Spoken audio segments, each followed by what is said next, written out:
Hey guys, how's it going? I'm Dr. for the movement. Today we're going to talk about injury prevention for sciatica. So if you probably have a desk job, if you strained your back or your hip at any point in the past, then you'll probably deal with a little bit of sciatica, more than likely. That's usually caused by a piriformis here, a muscle right at the top of the glute. That originates here and then starts right about over here at the hip bone, right? So that muscle runs across here. As soon as that muscle atrophies, means it gets weaker and smaller, or it gets tight, it pushes down and it pushes right on the sciatic nerve, which lies right underneath it, right? So a few things that we can do to alleviate that, I'm gonna go over right now. We have some foam rolling, some bands, and how to strengthen it, and how to moderate it and maintain it. That way it never comes back, or when it does come back, you're able to handle flare-ups and have it be decreasing amount of pain in the long term. So first off, a foam roller. They have various densities of foam roller you can buy on Amazon. I usually go to Amazon, even at any kind of discount store, kind of like Ross or Marshalls. They'll have in the workout section sometimes foam rollers at varying densities as well. Start with a moderate one, nothing too crazy. What I'm gonna go ahead and do is I'm gonna sit on the foam roller. The leg that I'm gonna be focusing on, so say my right side, I'm gonna go ahead and cross it over like so, right? Ankle onto knee. From here, I wanna make sure I lean literally on the hip. I'm on my hand, holding onto my leg, and I'm gonna push right into that muscle, right? Up and down strokes. Real small strokes, I don't wanna go past it. I wanna make sure I'm staying on the muscle, loosening it up. So on and so forth. What I like to do as well is I'll stay on tight areas that I find, and I'll go back and forth, mashing it around, right? Make sure it's tolerable. Try to moderate the weight between your hand and your foot. Put more weight on your actual body than the roller if you need to when you're starting off. It can be quite painful, especially if you're pretty high flared up, right? Depending on where you're at. If you're pretty high flared up, I've had clients and patients who can't walk, can barely sit down right on a table or anything else.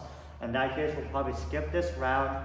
We'll go into some very light massage. I'm not doing very much pressure. I'm just trying to alleviate some of the symptoms, right? From there, we'll go into some stretches right here. So I've already loosened up the tissue, right? Now I'm focusing on doing a few stretches. That way it'll help me continue to bring the pressure from the muscle being tight on the nerve, trying to pull it off, right? One easy one that we can do without a band is right here on that little T, arms up. I'm gonna bring my leg up to the sky again. We're focusing on the same leg where we had the injury, right? Take 90-degree bend in the knee. I'm gonna rotate.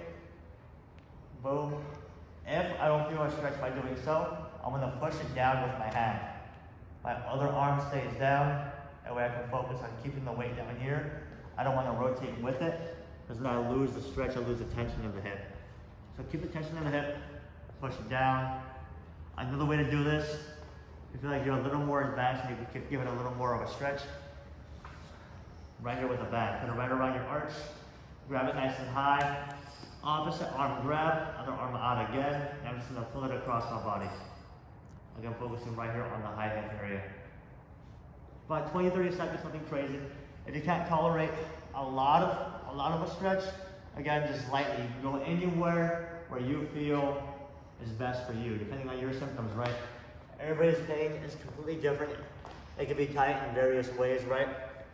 Just make sure you're focusing on what's best for you. Next deal is strengthening, right? This is the number one thing that's gonna keep it from coming back consistently, right? Whenever I have a client start working on strengthening, I always get bands for home. We eventually build up a 4 to 5 exercise routine that they can do every other day when they go into the gym to warm up. It literally takes 7 to 10 minutes. It's great, and you get right into your workout. On top of that, it helps build the booty, and everybody loves that answer, right? But these you can literally buy on Amazon. Any bands work. I usually buy the Simplify ones. They're $10 for the whole pack, and they come with a nice little baggie as well. But the importance behind all this, again, is if you're working a desk job, sitting down the time, right? If you've injured yourself in any which way, or you're just inactive, sedentary, and the muscles of the hip or the glute have gotten weaker, that's gonna cause sciatica a lot of times because everything's again atrophied, tight as heck, pushing on that nerve. Want to alleviate that pressure. So I'm gonna start with the medium band, nothing crazy here, right? The first thing I'm gonna do, which is the most basic one, is I'm gonna teach somebody how to get their glute medius strong, right? So the reason why we're doing glute medius, which is now the piriformis is up here, right? The glute medius is the quarter muscle over here on this side. The main hip abductor or stabilizer, right? I want to get that guy strong to pull pressure off of the piriformis and loosen it up, right? So I'm tall, My ribs are close here, right? My feet, they're not entirely straight, they're slightly turned in like so, right? Slightly pigeon toed. And I'm focusing on just going to the side. I'm literally going boom, boom, boom, right? And if you watch the pace of my feet, I'm not moving fast. I'm not overreaching, right? Because then I'm going to get my hip flexors involved. I want to keep it all here, hip abduction, right? Boom, boom, boom. Don't go in front of yourself. Go kind of almost like I'm leaning behind you. I'm reaching with my heel. Heel out first kick, heel out first kick. That's it. All the way to the side, all the way back. Right? And you feel like you're good. I usually have people build up to like a 2-minute period where we just do an exercise for about 2 minutes, make sure it's even on each side. Best way to do it is a long strip, a minute down, a minute back, maybe 30 seconds down, back twice. But if all you can do is 10 to 15 or 20 steps at first, totally fine, go from there. But that's number one. Number two, what we usually build up to is now sideline hip abduction. So all that is I'm here on the mat, arm out here in front of me, ear or shoulder, hip, ankle, straight line, right up here. Make sure you're not flexing in position. Make sure the back is not arched right, all straight line. Hip roll forward, hand down. I want my foot slightly turning into my toe slightly turning into my heel, right?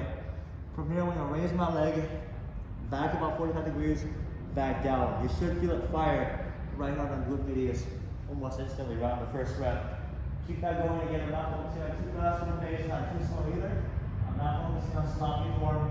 Trying to keep my core tight. I don't want to be here locked in always, right? Again, start easy. We usually have clients or patients during physical therapy start with just burnout sets. I'll burn out my left side, I'll burn out my right side, and I'll come back. If you're having the symptoms on, say, the right or the left side, start with that side that's symptomatic. Start with that side, burn it out, go on to the opposite, and then come back to the original side to finish it off. Once you feel like it's gotten strong, then you do 30-second, 40-second rounds. If you feel really good, and then start adding a band. That one's a little tougher to add a band with. But add a band, start with a light band, slowly build up to it. But that's pretty much it, guys. Let me know how that goes if you have any symptoms. Again, this stuff's good, even if you just want to build glute strength. Hope you help with your squat as well if you get stronger. Because now you're getting the abductors and stabilizers strong to push out, create torque when you're doing squats, deadlifts, even running and jumping and stuff like that. But let me know how it goes, guys. Like, subscribe, please. Hit that notification bell. We have a lot of things coming out soon. Have a good one, guys. Take care.